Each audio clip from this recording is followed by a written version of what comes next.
चाची एक बात ये बताओ, अपनी बहुरिया का ध्यान यहाँ नहीं रखती हो कहाँ? देखो हम दरवाजे पे आए हो, ताला बंद है, पता नहीं कहाँ चली गई।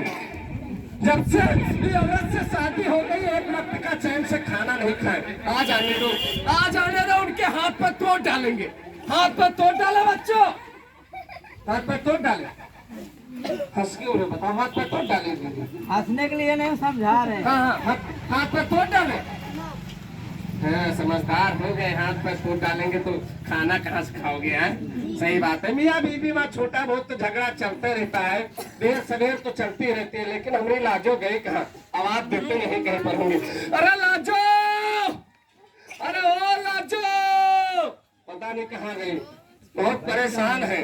देखो दिन भर दरवाजे के सामने कंचा गुल्ली खेलत रहते हैं, लेकिन अपनी भौजी का नहीं ध्यान रख पाती है। अरे कम से कम तुम्हें ध्यान रखा करो। भौजी कहने चले आते हो भौजी है, लेकिन भौजी का ध्यान नहीं रख पाते, कहाँ जाते कहाँ आते हैं। अरे ओ लाजो, पता नहीं कहाँ गई। अरे लाजो, क्यों गला फाड़ फाड़ के चिल्ला रहे हो? चिल्ला चिल्ला के पूरा मोहल्ला इकट्ठा किया हो। आ गई हमारी अम्मा। ए बाबू के पापा, हमारी नहीं अम्मा। करो नहीं तो मारेंगे। हाथ आपके कंटाप पे तो 3.5 मीटर का छेद हो जाएगा। शमशान घाट की भूतनी, ये समझ लेना हम हमारी अम्मा नहीं, बच्चों की अम्मा बता रहे हैं। तो ऐसे तुमको बोलना चाहिए था, हमको क्यों अम्मा बोल रहे हो? अरे अम्मा पप्पा तो चलता रहता है, और क्या हम वो वाली थोड़ी ना सीधा मार तूर करते कि सीधा चौकी बेलना चला है। अच्छा ये बताओ, चिल्ला किस लिए रहे थे? अरे चिल्लाओ हम इसलिए रहे थे कि हम आपके लिए एक ठो साड़ी लाए हैं, 2 ठो सैंडल लाए हैं, 1 ठो चश्मा लाए हैं, बढ़िया सी टोपी लाए हैं। आप हमेशा कोयल की तरह गाना गाती रहती हो, कुछ लाते नहीं हो। इसीलिए हमने सोचा कि बच्चों का पैसा जो स्कूल में आया था, हमने सोचा बच्चों के लिए ड्रेस नहीं लेते हैं, आपके लिए साड़ी खरीद लेते। लेकिन सरकार ने तो रामा और रीना की यूनिफॉर्म के लिए पैसे दिए थे, आप तो हमारे लिए साड़ी सैंडल चश्मा टोपी ये सब ले आए हो। बच्चों की यूनिफॉर्म कहाँ से आई? लाजो आम खाओ, आम खाने से मतलब है और गुठलू गिनने से मतलब मत रखो, और ज्यादा ईमानदार बनने की कोशिश करोगे हम जा रहे हैं। अरे नहीं रामा के पापा, सॉरी, भैया अपनी वापस करो साड़ी वाड़ी। गलती हो गई, सॉरी, मैंने बोला ना। एक तो बड़ी मुश्किल से साड़ी लाए, ऊपर बता रही है कि बच्चों का पैसा, ज्यादा ईमानदार मत बनो, ठीक? एक बात ये बताएं, दरअसल बात है हम बच्चों के हम चोरी वोरी करके कहीं नहीं लाए।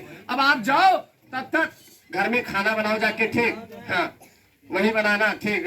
बढ़िया एनाकोंडा की सब्जी खाते हैं और मगरमच्छ का कीमा बना के तल के खाते हैं, पकौड़ी उसकी बहुत अच्छी लगती है, और मेढक की चटनी खाने में तो इतना आनंद है कि चलो मत। हाँ तब तो देखो मेहनत करनी पड़ती है भैया, बुद्धि कमजोर हो जाएगी लेकिन हष्ट पुष्ट रहेंगे, कोई बात नहीं। चलो देखो सरकार ने मकान भी दिया है, अब देखो सरकार कितना अच्छा काम करती है चाची।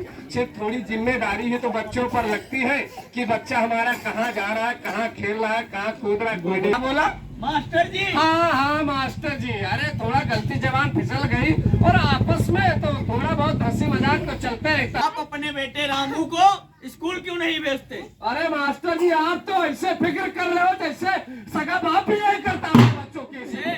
क्या हुआ? और क्या? अरे भैया जानते हो, हाँ। सगा बाप मास्टर और बेटे का, मास्टर और जानते हो, मास्टर और बच्चों का रिश्ता ही ऐसा होता है। अपन ज्ञान मिलेगा जैसा जीवन लक्ष्य बनेगा वैसे। कौन लक्ष्य खाने वाला? अरे लक्ष्य खाने वाला नहीं, उनका सही से लिखना आता हो, पढ़ना आता हो, उत्तर देना आता हो तो समझ लो आपका। हम घर ही में करवा लेते हैं, जब अपने बच्चों को कभी ध्यान ही नहीं देते तो कौन सा पढ़ेंगे लिखेंगे? बात तो तुम्हारी ये देखो कुछ बच्चे भविष्य बन के। गोखरे क्या बोले आप? कुछ नहीं मास्टर जी, दरअसल वो जो आपने ड्रेस का पैसा अकाउंट में डलवाया था, हाँ। उसका हमने कुछ और खरीद लिया। कोई बात नहीं, आप ड्रेस के साथ बच्चे को स्कूल भेजना, अगर आपका बच्चा स्कूल नहीं आया तो कल नाम काट देंगे। अब क्या करें, हम तो दिन रात खेत में मेहनत करते हैं और चले जाते हैं, सारा दिन तो हमारी धर्म पत्नी रहती है बच्चों के पास, और बच्चा आया स्कूल से बस्ता फेंक दिया और ऐसे ही ड्रेस पहन के चला गया। माता को कभी तकलीफ नहीं हुई कि कम से कम ड्रेस निकाल के उसकी रखवा दे, घर के कपड़े पहन दे, लेकिन वो नहीं हुआ, जानते हो। अब बच्चे वैसे ही खेलने कूदने चले गए और खेलते खेलते कूदते। मुंशी जी नमस्ते। नमस्ते नमस्ते। हम आपको कुछ भी नहीं समझते। तो हम भी आपको नहीं समझते। तो चले जाइए आप हंसते हंसते। तो बताइए संदेश क्या है जबरदस्त। संदेश ये है कि आप बहुत परेशान लग रहे हो। परेशान? हाँ। आप कोई ज्ञाता हो कहा जो हमारा भविष्य देख करके बता दोगे? अरे इसीलिए तो बता रहे हैं, आपकी शक्ल बता रही है कि आप बहुत मुसीबत में पड़े हुए हैं। मुसीबत में पड़े हुए बच्चों हमारी स्कूल आते थे, हाँ। उनकी कॉपी किताबें चेक करते थे, उनसे